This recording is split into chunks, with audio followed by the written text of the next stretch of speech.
We've come here to Hampshire, south of London, to meet a man who researched a little of his family history and found the most extraordinary story about one of his relatives.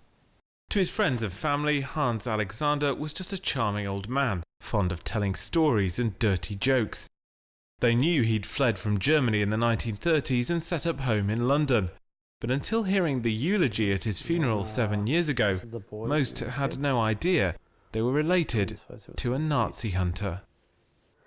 I was like, how can that be true? That's crazy. So I called up my dad and I said, is this true? Is it possibly true?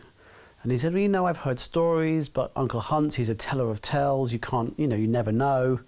But as a journalist, my interest was piqued, and that's what started me on my journey. Having joined the British Army, Hans was sent back to Germany to find the man who'd run Auschwitz, the notorious concentration camp where more than 1 million Jews were slaughtered. Rudolf Höss was among the worst Nazi criminals of the Holocaust, and Hans, a Jew, tracked him down, hiding in a barn near the Danish border and posing as a farm labourer. And my great uncle says, I've got a photograph of you. This is obviously you.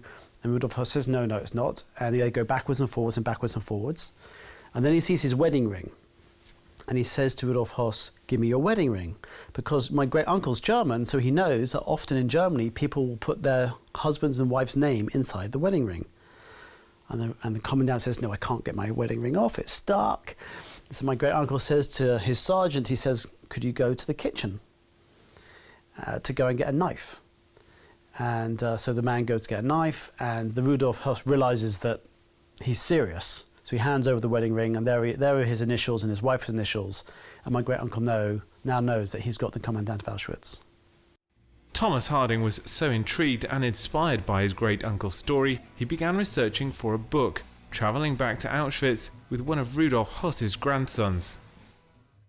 And it was a very profound experience. They were clearly moved, they were crying, they were very disturbed. And I found it really compelling to see these people who are so wrapped up in the story of Auschwitz, but now coming back as people who really wanted to find more. I think that's great just to get the story out, because for me, when I was growing up, I didn't really know any stories of Jewish avengers or people who went back to Germany to face their persecutors. I think it's quite extraordinary that my uncle did that, so I'm really pleased that that story is being shared around the world. Well, the book has now been shortlisted for the Costa Biography Prize.